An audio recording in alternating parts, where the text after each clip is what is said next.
Hi, everybody. Welcome back to another episode of Ayana Audible. Today, I'm back with another dope creative. He is a cinematographer, a videographer, photographer. He do it behind the scenes. He do it all. Brandon from Bear Vision Productions. Thank you so Hi, much. Brandon. It's good to be here. It's good to be in your energy. I Thank love you it. for being here. I Absolutely. appreciate your presence. Thank you for having me. How you doing? I'm blessed. God keep giving it to me first and foremost. So I Good. really am happy to be here. I'm happy to be in your space. And I just told you before, like this is awesome. Like Thank you're you. doing what makes you happy, and that's a good energy.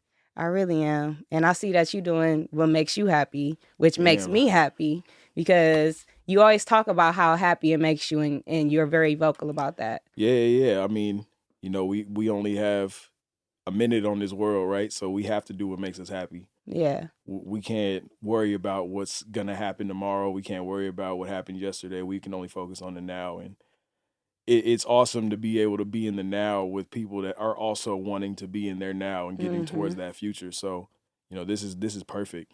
This is Thank you. absolutely perfect. Yep. So my first question is obviously what made you want to get into the filming era, Mhm. the filming business, I mean. Um, what made me really interested in doing this was, interestingly enough, my favorite movie is Lord of the Rings. Lord of the Mm-hmm. Rings is my favorite movie, Mm-hmm. and it always amazed me how they made it feel like you was there. Mm-hmm. And I don't know when y'all dream, like I dream and I see the dream, right? Mm-hmm. So like I'll see stuff and it always looks like movies in my Mm-hmm. mind. So like the first time I picked up a film camera and it was a Blackmagic 6K. That's like I still got that camera. It's an amazing camera, and I looked through it and I got a glimpse of what I believed I saw in my mind. And that's what hooked me. It was seeing it for the first time in physical form, the stuff that I see in my head, and I was hooked. And what was it really? Was it like just a different type of world, or did you see yourself as a photographer, or what was it? What I was the didn't vision you had? I Like, didn't have a I didn't have a view of what I wanted to be. mm-hmm, I think that's shorting me in a way, like having a view of like this is what I am or this is what I'm going to be. Like I don't want to be anything in 5 years. I don't want to be anything in 15 years. Like I want to continue changing what I see myself being. mm-hmm, And when I started with the camera, I just thought that I could go the distance with a photo camera, and then I picked up a video camera, and I remember it was something small. It was like a shoe. Like it was like one of those things. Like I just pointed the camera at it and got it in focus, and my jaw dropped. I mm-hmm. was amazed. Like I never thought it was possible to see it in that way and be able to control what that thing is doing. And it's storytelling.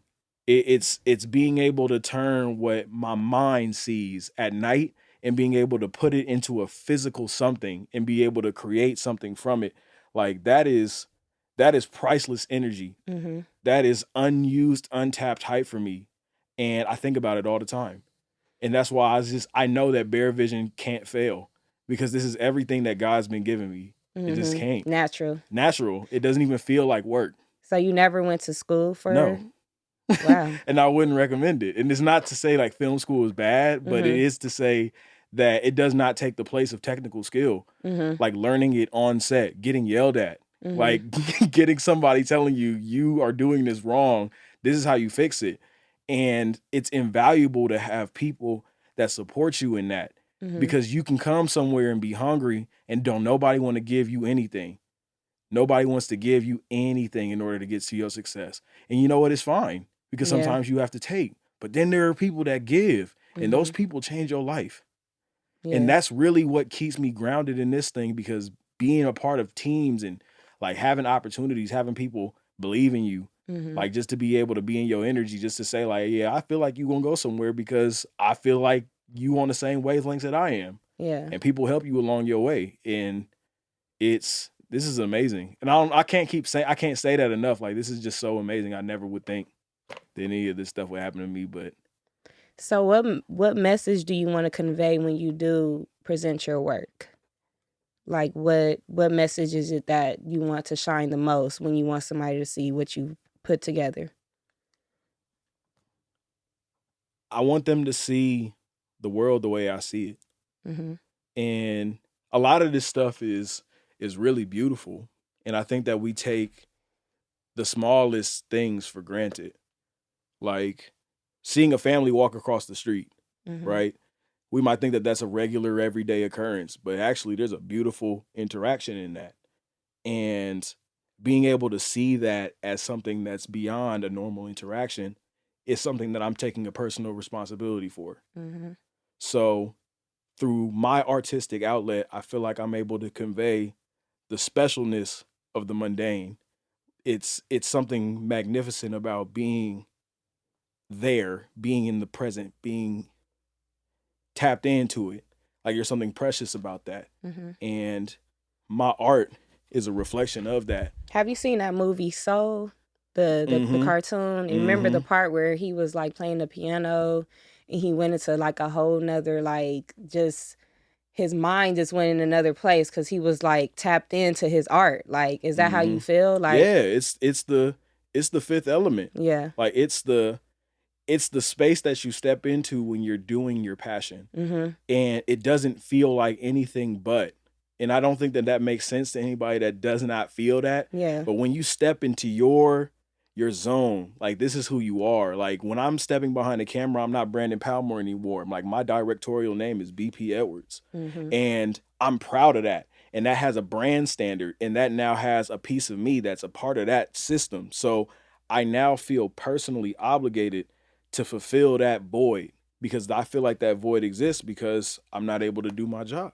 Mm-hmm. So we all have a place in this world. And I think that when you find that place, stepping into that zone doesn't even feel like anything anymore. Yeah, it's like second nature. Right. That's being tapped in, being emotionally tapped in, because when you're not doing what you're supposed to be doing, that's just emotional damage. Yeah. That hurts. It's like you low-key resenting whatever you're doing. It's draining the energy behind it. For sure. And the harder we fight against our destiny, the harder it is to stay afloat. Like Yeah. we talk about mental health so freely, and I think that now, you know, the black stigma with mental health, like black men don't get mental health, black men don't seek therapy.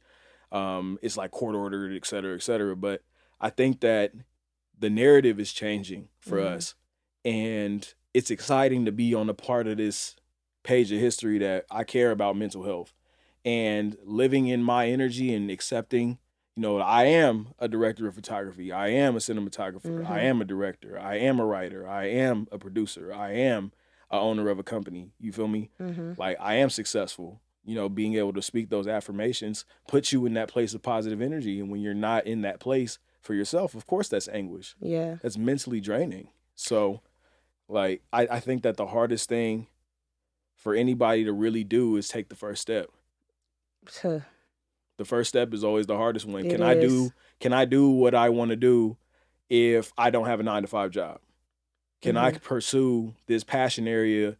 Will I fail if but I need this job, because if I don't have this job, I can't afford rent. I can't afford my car note. I can't afford. Your lifestyle is based on the fact that you can have that job and you still have the opportunity to pursue those things, you know, in your 5:01 to 8:59 a.m., you know? So I think that we, again, take it for granted that we are completely capable of doing what our passion is 100% of the time. I lost my job in COVID. I lost my job. You weren't filming, yeah. Or you weren't doing any type of like film work or nothing like that? No. And like when I got back to California, I was working at Cal Poly and I was doing student conduct. I was keeping, you know, students at Cal Poly in school. I got my master's degree in that. So when I lost that, I pretty much had to figure it out. What was I good at? Picked up a camera, started it full time, worked for a company called Shoot, got some good ends off of it, made some investment with those ends, put it into Bear Vision, and I just picked it up and started running with it, because at that point I was so deep into the game, I was never going to work for anybody ever again. Like I was never going to be a part of that system that I was dependent on a job ever again. Where do you think you would be at if photography or videography wasn't something you would be pursuing? Like, what do you think what is something else you find interest in? Nothing. Straight up. Nothing. Yeah, nothing else interests me. It's everything else is skill set I'm capable of doing, but my interest is bringing what's in my mind onto a screen. That is my only interest. Respectfully. Disrespectfully. I ain't mad at it. So how long have you, like, since when did you say? Did you start? 2015. December of 2015 in Commerce, Texas. And what were you doing out there? I was in grad school. That was my first semester of grad school. And I love telling this story, and he gonna hear this, and y'all, you just opened the can. But my mentor, my brother, his name is Kaish Wilson. He actually owns a studio like this in Pasadena. And he was the first person that I ever really noticed with a camera. Like, he used to have a Canon T3i or a Canon, like an older, like Rebel series camera. And he used to take pictures of all types of stuff at the school because he used to work at the school. He was a teacher at my high school. So I've known him since I was like a teenager.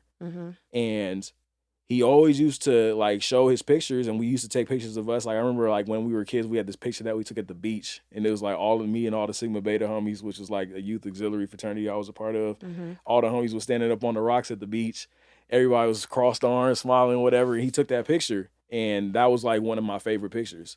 So when I graduated from Langston University, shout out Langston, I went to Texas A&M Commerce, and I was looking for something to do because I didn't know too many people that was down there. So I was just like, this could be interesting. Get a camera. So I ended up finding a Canon T3i, which was the same camera that my my LB Dirt, he had in college. We used to take pictures with that because we needed flyers for all of our fraternity events.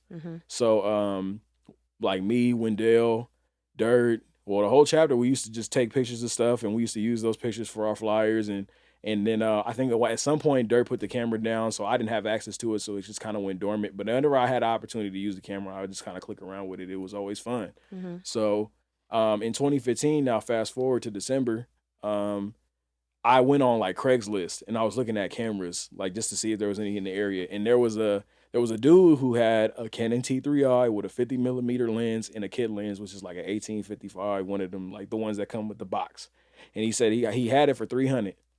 And I was like, $300? That's not bad. So I called Kay. I'm like, yo, Kay, I got this camera on here, bro, for $300. Do you think this is a good deal? He said, send me a picture of the thing. So I sent him a picture. He was like, oh, okay, it come with two lenses. It comes with this. It comes with batteries. It comes with chargers.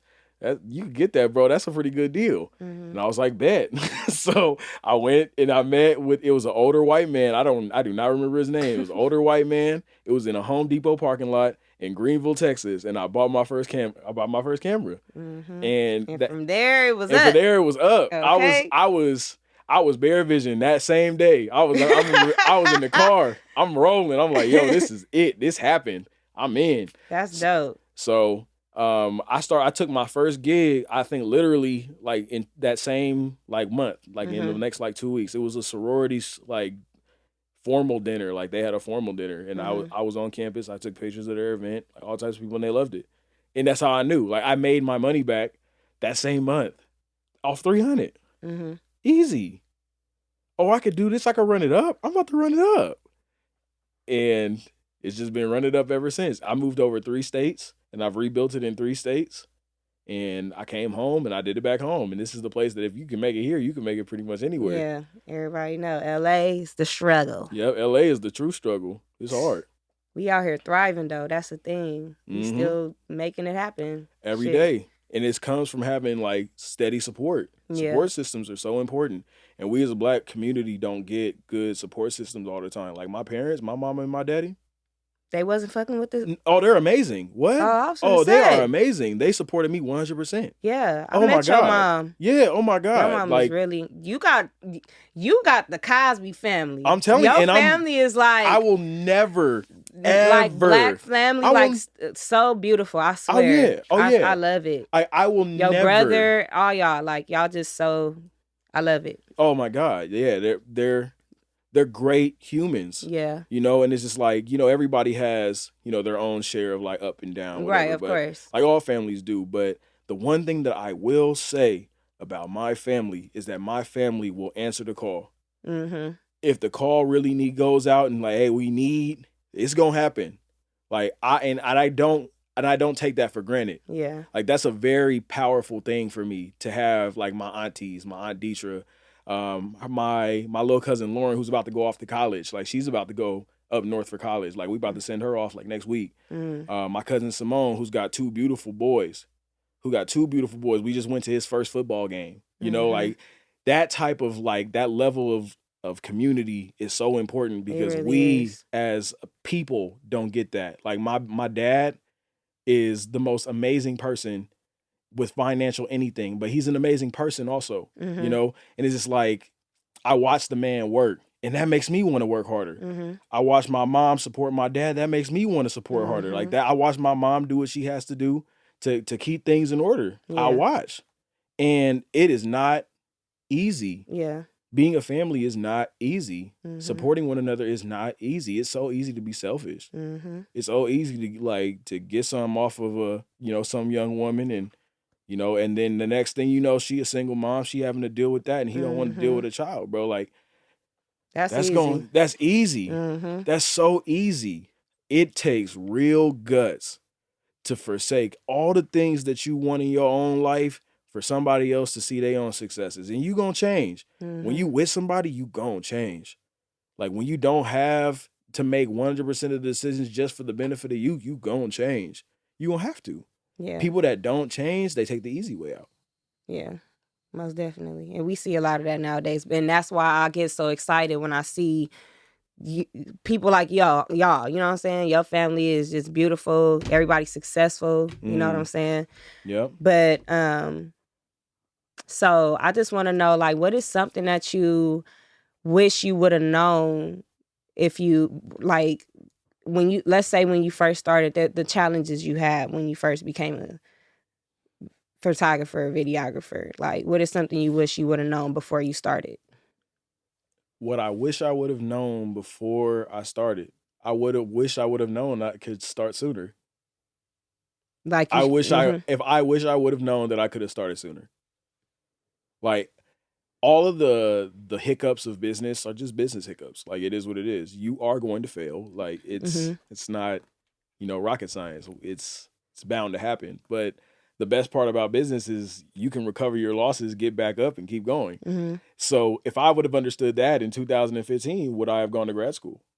Like would I have done my undergraduate the way that I did? Like would I have picked a different major? Like if I would have known like this was even a possibility for me, like would it have been a different story? But I can't worry about that because in 2019, when I was able to do it and do it full time, I got successful. So I don't know if 2015 would have made me not successful, So I think that it's kind of an interesting way to think about it, but I really don't know what I would have told myself at the beginning besides you can start whenever you want. Well, that's a good one. I know that's tough, but it's that's just like tough. Like, yeah, but maybe timing is everything. You know what I'm saying? And maybe you just had to go through going there and running into the guy that got the camera, and then that's where it started off.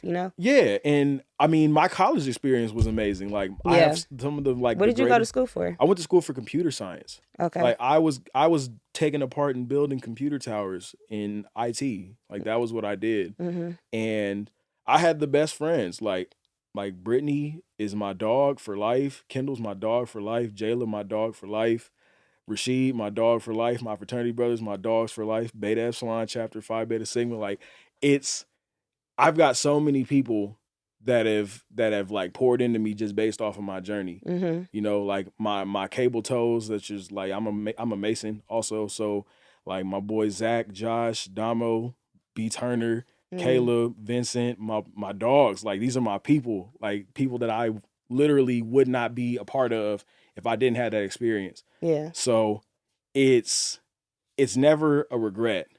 It's always a what if. And I think that the what if is just what makes it fun. Like, it's just what if I would have started in 15? What if I would have started in 11? What if I would have just started in production in 2011 straight out of high school? Who knows? Who cares? I'm never going to get that. So I just like the fact that I'm able to do this now.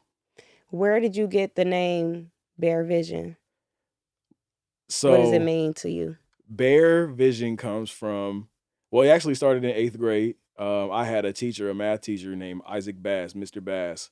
And he used to call me a bear because I used to sleep in the back of his class. Like he's always hibernating. He used to call me Eeyore and Bear, and just Bear was the one that stuck for me after high school. So like I was called Eeyore like for like years, like all the way up until like 10th grade. So it was just like, oh my God. Yeah, so Bear was just me. It was just who I was. It was a nickname. People called me it, and it started off as Brand Bear. And that was just like for the homies, like my homie Byron, Ronnie, my older brother Bruce. Like those were the people that just called me Brand Bear. All the homies, Richard, my boy. And Richard works with me now. He's my lighting guy. That's my dog. I've got all the same homies. That's dope. And as I'm saying this, like I'm just realizing I have all the same homies. Like all my peoples from college are still my same peoples. My peoples from high school, Denzel. Like I filmed one of my closest friends' wedding. I seen that, and it was so beautiful. Yo, like it was so beautiful. Yo, I got to film one of my closest friends' wedding. Like I get to be a part of his daughter's life. I get to be a part of his wife's life. Like that's family now. Yeah. And man, I love that it's expanding. Yeah. That blew my mind. You know, it's crazy. Even my childhood friends are like still my friends. Jason, Justin, Danny, Matt. Like we all grew up in the same little like block, like literally across the street from one another. And 20-some years later, we still talk. I got all the same homies. This is crazy. That's God. That is a rare thing. That's God. Yeah. That's God. That's like real. the soulmate connections that you have, you know? For sure. For sure. What? Because I seen you work with a few big people. I work with some good people. What was the best big project you've done? And with who? The best big project. Honestly, the one working with Lettucey was really dope. Okay. Like I think that was really the one that changed my life. And like I've worked with some pretty good people. Like I've worked with Blast. I've worked with, well, honestly, Devin is the reason why I worked with Blast. So I'm not even gonna cap. Like that is my boy. Dev is really a strong person in my life when it comes to this stuff. Like I've gotten so much opportunity off Dev, and he don't even know. Like he gonna be blessed in his life. I promise you. I'm gonna send him a check in the mail. If you're watching this, Devin, I'm sending you a check in the mail. That's real homie shit. Yeah, bro. He definitely pushed me. He pushed me to a point that really did change me. Same thing with I work with this guy named Nico, and he put me on with this guy named Chaz, and I met this girl named May through them, and like that group of people have put me on to so many different types of game. And again, like it's gonna be the same homies. Yeah. I mean, I might be at this point going on complete tangents with this, but this space is just so interesting. Like it makes me feel like this is a place that I can do that. Yeah. And shout out to you. This is really nice. I really like this.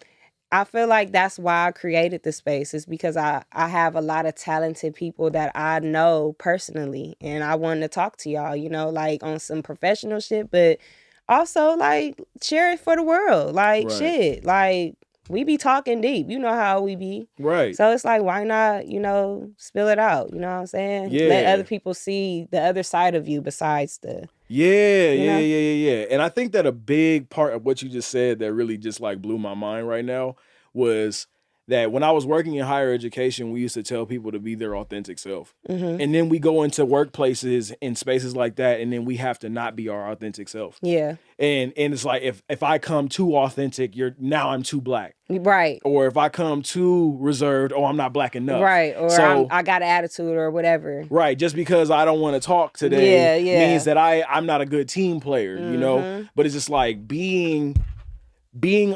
unrealistic about your professional experience. Yeah. And how that impacts your life, right? Because you go home and you're just like, oh, I got to go back and do that again for another 8 hours tomorrow. And then I have 2 days to myself, and then I got to go back and do it for another 5 days. And we do it because we get a big check at the end of the month. Like that is a tough system to beat. You can't beat that. You can't. You It's can't beat hard. that. That's and hard. And it's 1 in a million, you know? It's a lot of people out here that's quitting, especially in this generation. A lot of people are against the 9 to 5 now. And I respect it, you know, 'cause for the people that can do it and people that can't, shit, everybody's life is different, you know? Some people using the 9 to 5 to fund their dreams, you know? Facts. Yours truly. I was one of those people. Plan on, you know, I might not be a super big boss, but at the end of the day, I want to be financially abundant to where I don't have to work a 9 to 5. You know what I'm saying? Everybody isn't an entrepreneur, you know? No. But at the same time, you can still find something that is your purpose, passion, and you can make money from it. And that's what I really adore about you, because like you said, all you do is just what you love doing. And it didn't start that way. Of course it didn't. Like, there was a point in time where I was using the 9 to 5 coins to fund the Bear Vision dream. And it wasn't until I was forced out of that. Like, I would have been doing it to this day. Like, I would have continued making that bag and still, you know, and now I'm able to jump back into bags when I please. Like, I get opportunities to, like, hey, like, do you want to come and work for us for a couple of months? Sure. Well, I'll come in, slide, do my work, and collect and, you know, it's all like, they understand, like, I have a skill set and I have to do it on a certain time frame now because of Bear Vision, and I'm cool with that. Like, I love that. That became something that was, you worked hard to keep, but then now it's paying, like, for you to, like, it's funding everything. Like, it became something that you don't need to have to get other support to pay. Like, if you get what I'm saying. Like, I like that. And it's hard. Know, it's hard. It is hard. And I don't condemn people that quit their jobs and just start working, but I feel like you should build yourself up, because that's misleading to be like, oh, just stop working, fuck job, and then just find your dream. But you're not even comfortable in the entrepreneur mindset of all of the fails and all the shit that you got to go through, that you know what I'm saying? So, you know, I wanna disagree, because I think that people that are truly built for entrepreneurship will jump off the boat and swim. And I think that people that are unsure about entrepreneurship will jump off the boat and drown. And it has nothing to do with a plan or how it's going to be executed, when there is no perfect date for your thing to be released. There is no perfect opportunity. There is no perfect amount of money. It literally is, am I finna win or not? Am I finna win or not? It ultimately comes down to, am I going to win if I jump or not? And if you have any shred of doubt that it's going to be no, you've already lost. Like, I've watched my older brother, Bruce, I watch him and how he's growing in business and where he started. He used to ride one of those little hoverboards, the little joints. He used to ride that around like Pasadena City College and hand out flyers for his business. He learned how to take apart iPhones. He learned, like, and that's why I feel like success is not for everybody. Because there are people that will figure it out, and then there's people that will watch people figure it out. I don't want to watch you figure it out. I'm going to figure it out myself. Ooh, I felt that. So it's like, I watched him, and it's just like, dang, he out here doing it. He's out here doing what he has to do to make this work. Why can't I? And it's like, iron sharpens iron. And the same thing we talk about in the car, show me your friends, I'll show you your future. Like, there's only so many people you can associate with in the day. So it's like, if you show me all the people you associated with, 5 people you associate with, you the 6th associate. Like, you're the person that's just like them. So if you hang around 5 broke people, you're going to be the 6th broke. That's registering to me more as I get older. Oh, yeah. It used to go over my head, like, late high school, middle school. I used to hear that all the time, but it didn't make sense until I got older, you know what I'm saying? Start going through these situations with people, and it's just like, people you hang around will hold you back, you know? Yeah. And what sucks about it is that sometimes they're your close ones. Like, sometimes they're the real, like, dang, that was my day one homie. Now I gotta off you because you decided that what you had going on was more important than our relationship. And all relationships, like my oldest brother said this, like, relationships are a ship of relations. It's, where's the ship going? How are we going to get there? Are we getting there together? Am I carrying you? And you have to be able to differentiate between the two. Are some relationships different than others? Are all friendships the same? Mm-hmm. I think that there are some friends that are going to appeal to different parts of your character, and then there's some friends that are going to appeal to different parts of your logic. Mm-hmm. And there's just certain situations that some people are better for. Yeah. And we don't get the luxury of picking and choosing who those people are.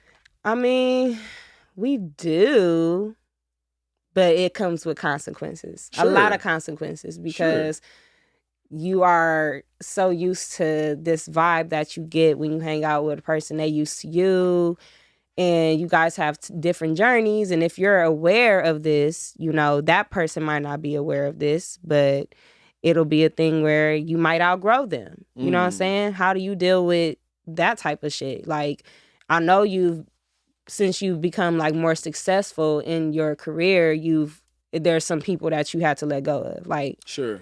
You know, how was that? Like, how did you have to mentally process that? It took me a while to find contentness. Mm-hmm. And my mama says that, you know, a grateful heart finds content. So when I started becoming grateful for the way that people started revealing themselves, then it became a completely different way of perceiving that cutoff. And it's never easy, but it's also not hard. Mm-hmm. You know, it's a decision that you got to make. Is this relationship worth what I have going on in my business, in my personal life, in my mental health? Is it worth it? And if it's a no, if it's any shroud of doubt that it's like anything other than yes, then you need to let it go. Mm-hmm. And some of the hardest cutoffs are the ones that you really feel like are going to be a lifetime. Yeah. And sometimes even the simplest of, you know, I'm fucking up right now. I need help. Sometimes it's that simple to make a change in those relationships. And even if it's friendships, if it's love, it's anything of the same, you have to be able to differentiate if it's worth it or not. Yeah. In the moment that it's not, you got to choose you. You got to choose you. So it wasn't until I found gratefulness and contentness and was able to say I'm okay with it working, or if it's not working. Yep. That's a powerful place to be. It's a scary place to be. Yeah. Because then every relationship is looked at that way. Right. It's just like, dang, anybody can get it. Anybody can get going. Like, but it's just like, I don't want to cut off my energy from everybody because of the situation that happened with one. Yeah. And, you know, love is always going to be something that exists. Like, I feel like love turns into hate when people don't want to acknowledge the love that they have for somebody and they're just upset with them. Yeah. And it's just like, your disappointment taints love. When you're disappointed by something, you kind of love it. You love, like, but you're let down. That's why it's disappointment. Right? It was like, dang, I hate this. Like, I hate that I feel this way about it. I hate that I feel that way about it. And it's just like, you give of yourself to somebody and they don't receive it in the way that you feel like it was to be received. So now it's a battle of perspective. You know, like, I meant to do this, but it ended up going out this way, or it shouldn't have been that way, but it was that way. And now it's a battle of right versus wrong, you know, and it's not really about right and wrong at that point. It's just perspective. Right. And, you know, it's always when you're out of the box, can you see what was in the box? When you're in the box, it all just looks like you just like you just like, oh, what's going on? It's just all over the place. World War V. But you know, when you're able to stand outside of the frame and you're like, dang, it really ain't that difficult. All you got to do is this, and this. You're just like, oh shit, well, that was easy. Wish it was that easy when you were in the box. Right. But again, I think that every relationship prepares you for the next one. Be it for a relationship with your parents, be it a relationship with a girl or a dude, or, you know, or whatever, a friend, you know, whatever your preferences are, whatever that situation is for you, whether it's making that decision if you want to change your lifestyle, or you want to change the way that you're perceived, or you want to change your, like, I got friends that are in transition right now, and I love that for them. You know, that's a beautiful place to be in. It's a beautiful energy to be in. Yeah. And to be able to acknowledge that self and run in that truth, like, it's amazing. So it's just like, we don't oftentimes get to see people in their purest of energies, but when you have that and hold on to those, that's what you hold on to. It's a lot of people out here afraid of trying to get close to themselves because they don't want to face that dark part. But the people that have understand, like, it's not even that bad, to be honest. Like, once it's you. Like, what, you gonna be mad at yourself forever for making mistakes? Right. Like, it is what it is. Like, why do you feel ashamed? Just realize that nobody's perfect. Like, Right. you know what I'm saying? Like, right. I don't know. It came so easy to me. Sure. It came so easy to me. Like, and I think that when you talk about how easily it is to accept your light, like you'll see it, you'll think about it, you'll dream about it. It's easy now, but it was a struggle. Right. You know what I'm saying? And that's the full circle. Like it all starts with step one. Yeah. Like the journey of 1,000 miles begins with a single step. Like it literally starts with one. And if you can't take one because you're so worried about, dang, it's 10,000, I don't even know if I want to go. You've already signed yourself off. So instead of starting your business, it don't matter if it's the Lucy from the Peanuts gang. You know how she used to have a little can, her little psychiatrist thing, 5 cents. She started a business. Sure did. And people was paying. And all she had to do was get active. That's it. The time was whatever she said, it's time. And she went out there with a can and started her business. So obviously you do feel like it's very important, but how important do you think, I'm going to ask anyway, how important do you think mental health is for a person that is becoming an entrepreneur? 10 out of 10. Right. If I could rate it higher, I would. I've been to therapy 3 times. I don't regret it at all. It was the most beautiful thing. Like I've cried in ways that I've never cried before. I've known myself better than I've ever known myself before. Like my connection with God, my connection with the earth, my connection with all those energies, it all came from having clear mental health. You got to take care of up here before you give it out to the world. Yeah. And my mom, I keep talking about my mom because she really got game. Like I love my mama. Your mama is so sweet. Why she really gave me the best gift ever when I first met her. A box of tampons. Yo. And hella candy. Dang. She kept trying to give me candy. I was like, girl, I don't eat candy. She was like, girl, take it. My mama. But she gave me some tampons and some pads, and like she looked out though. Yeah. That was real sweet of her. Yep. And she didn't even know me. That was like, she met me like an hour when we pulled up that day. Yep. But she's really sweet. That's who she is. I get that from her. Like I really do. Like I give of myself because I've watched her give of herself. And you know, of course, parents, you disagree with your parents, like you know. But I really can say that she is one of the kindest humans I know. And I really do try to be kind. Even when it's hard, I think about my mama. And I remember when I was a kid, she used to walk me to school. Like we used to literally live like a block from the school. And she used to tell me, good, better, best, never let it rest until your good gets better and your better gets best. She used to literally tell me that every day. And I can't fail because of that. Damn. I can't fail. Like I literally say it in my head every day. What was it? Say it slower. Good, better, best. Never let it rest until your good gets better and your better gets best. Wow. Like it's literally the most simple formula. It is. It's really like catchy. Yeah. I really want you to like keep that one. That's a nugget. I literally give that to every person that I've ever worked with. I've given that one because that one changed my life. Like that one made me who I am. I've learned a lot of different things over my years. Like I've learned stuff from my fraternity. I've learned stuff from being the Langston ambassador. Like I've learned so much from being in grad school. But the one thing that has allowed me to continue walking on this earth, even in my hardest times, was that.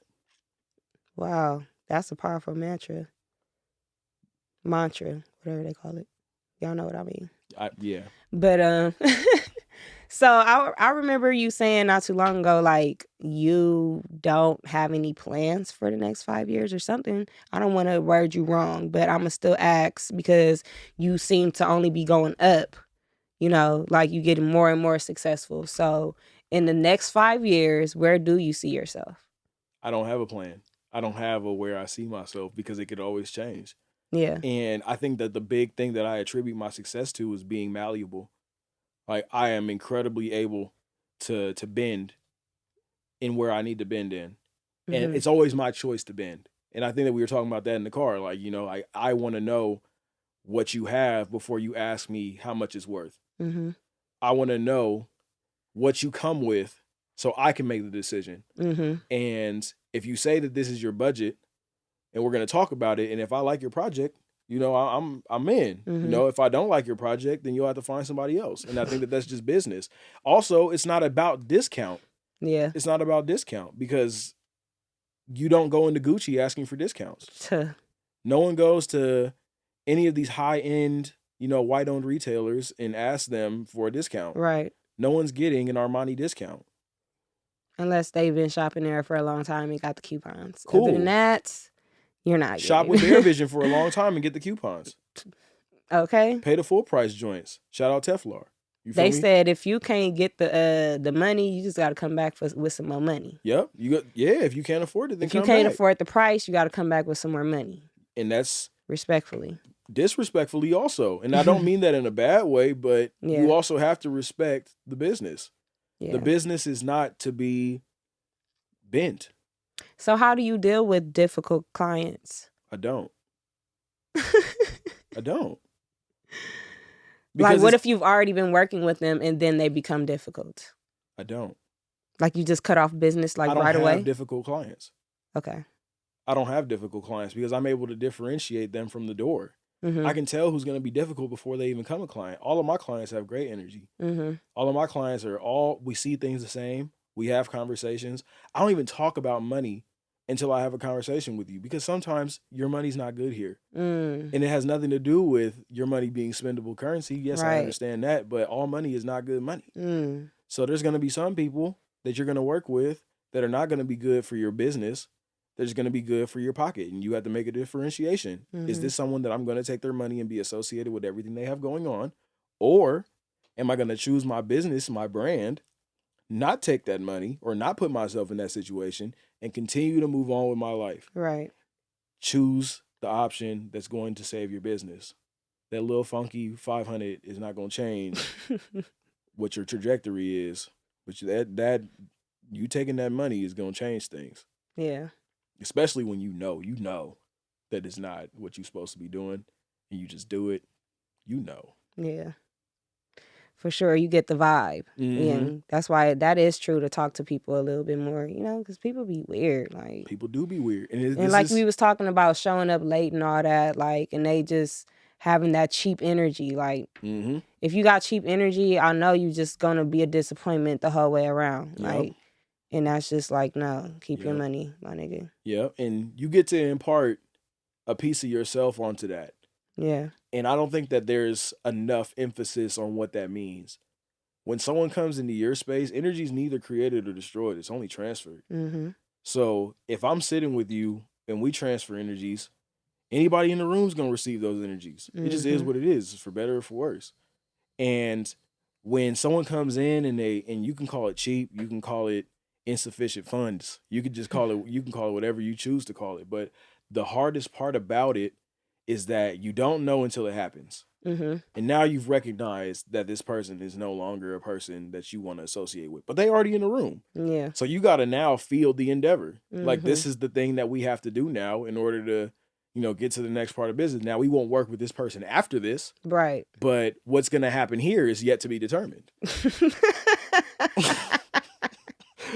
What's about to go down today is still up in the air, but we got to deal with it. So have you had any situation where, like, you was at the job, like, ready to work, and like the person that you was just with it was not clicking? Like, I've definitely had a couple. I mean, recording artists are always, interesting people, and I've got a lot of good ones, and you get some that are not as, you just realize that it's not someone that you would want to work with. Yeah. And it is cool. You just kind of close that door, but you still have to feel whatever that day was. And definitely has some interesting days, but the people are in their energies, and I love it for them. Yeah. I'm glad you're protecting your energy. I'm at all costs. Yeah. That's all I got. It's like I wanted to talk about mainly your career, but it's like you led me to talking about self and just growth and all that, and I love that because you gave me what I was asking for. You came and did the assignment. Right. It gave what it was supposed to have. It gave what it was supposed to have gave. Okay. But I talk about energy and growth and being positive and strong family units and generational whatever's. I do all that because that is my business. Yeah. It's like all of that is Bear Vision. Mm-hmm. And the most important part of Bear Vision is making it something that I can pass down to future generations. My children and my children's children will never work a day in their life. Okay. They will never, and that's a promise. That's a promise. Like my kids will not work. Mm-hmm. My kids won't work.